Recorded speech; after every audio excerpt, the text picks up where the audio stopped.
তো তোমরা অনেকেই কমেন্ট করো ভাই আপনি কিল করলে ওল্ড সাউন্ড কেমনে আসে, অনেকে আবার কমেন্ট করে বলে এগুলা নাকি এডিট করে লাগাই আমি। এটা এডিটিং এর একটা ক্লাস নিব ইনশাআল্লাহ। আসলে আমি এডিট করে লাগাই না, আমি কিছুটা ঝলক দেখাই তোমাদের পুরান সাউন্ড আসলে কেমন হয়। Double kill. Triple. Quadruple. Pentakill. আমি কিল করলে হয় এমন, আর তোমরা কিল করলে কিছুটা এমন হয়। Double kill. Triple kill. Quadra kill. Dominating. Rampage. Killing spree.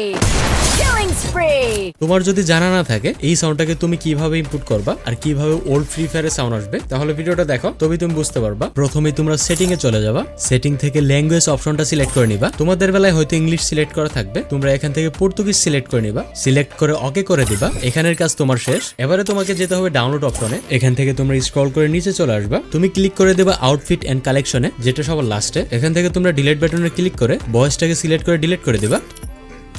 তোমাদের এখানের কাজ মোটামুটি শেষ। এবারে তোমাদের কাজ হলো গেমটাকে মিনিমাইজ করে কেটে দেওয়া, তারপর বাকি কাজ গেমই করে নিবে। তবে তোমাদের যদি ভয়েস প্যাকটা অটো ডাউনলোড না হয় তবে তোমরা ডাউনলোড সেকশনে চলে যাবা, এখান থেকে 2 নম্বরের ভয়েস প্যাকটা ডাউনলোড করে নিবা, ছোট্ট একটা ফাইল। তবে আরেকটা বিষয় মাথায় রাখবো, তোমরা যেহেতু ল্যাঙ্গুয়েজ চেঞ্জ করছো তোমরা, তাই তোমাদের বুঝতে অসুবিধা হতে পারে। বাট তুমি যদি 2 বছরের উপরে গেম খেলে থাকো, মানে 2 বছরের এক্সপিরিয়েন্স আছে তোমার, তবে তোমার ভাষা দেখতে হবে না, তুমি ইন্টারফেস দেখলে তোমার গেমের মুড সম্পর্কে ধারণা হয়ে যাবে, কোন মুড স্টার্ট করতে যাচ্ছ তুমি। আর প্যারা হইলে সেম পদ্ধতিতে তুমি আবার ব্যাক আসতে পারবা, সেম কাজগুলো করলেই তুমি যে কোনো ভাষায় চলে যেতে পারবা। জাস্ট এই প্রসেসটা ফলো করলেই হবে।